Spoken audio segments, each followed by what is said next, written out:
नमस्कार माय to family. तर घरांच्या किमतीवरून गिरणी कामगारांमध्ये नाराजी। तर काय आहे अपडेट, चला पाहूया सविस्तर माहिती।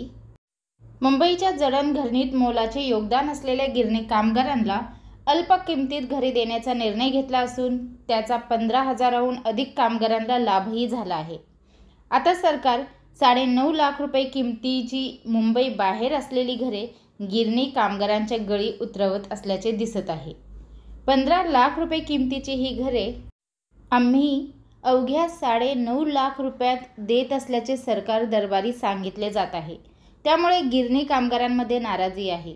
गिरणी कामगार मुंबईतून हद्दपार होऊ नये यासाठी 2001 तत्कालीन राज्य सरकारने त्यांना मुंबईतच गिरण्यांच्या जागेवर 6.5 लाखात घर देण्याची घोषणा केली होती। त्याला आज तब्बल 2.5 दशके होत आली असून आतापर्यंत केवळ 17,000 कामगारांना घरे मिळाली आहेत। उर्वरित जवळपास 1 लाख पात्र कामगार आजही घराच्या प्रतीक्षेत आहेत। त्यांच्यासाठी आता वांगणी आणि शेलू येथे घरे दिली जाणार आहेत। मात्र ही घरे मुंबई बाहेर असूनही त्याला 9.5 लाख रुपये मोजावे लागणार आहेत। या वाढीव किमतीबाबत कामगार आणि संघटना सातत्याने नाराजी व्यक्त करीत आहेत। वांगणीच्या घरांना नापसंती दर्शवत आहेत।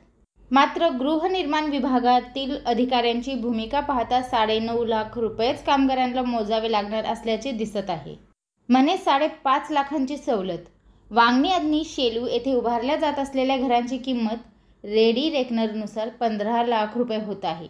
पण कामगारांजवळ केवळ 9.5 लाख रुपये द्यावे लागणार असून उर्वरित 5.5 लाख रुपये म्हाडा, महापालिका आणि निवारा निधीतून उपलब्ध केले जाणार असल्याची माहिती म्हाडाच्या एका वरिष्ठ अधिकाऱ्यांनी दिली।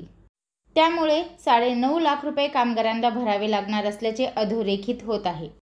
राज्य सरकारने सुमारे 15,000हून अधिक गिरणी कामगारांना 6 ते 6.5 लाखात मुंबईमध्ये घरे दिली आहेत।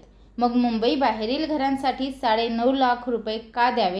सरकारने मुंबई बाहेरील घरेही 6.5 लाखातच द्यावीत, तर असं म्हणणं आहे प्रवीण घाग, अध्यक्ष गिरणी कामगार संघर्ष समिती यांची।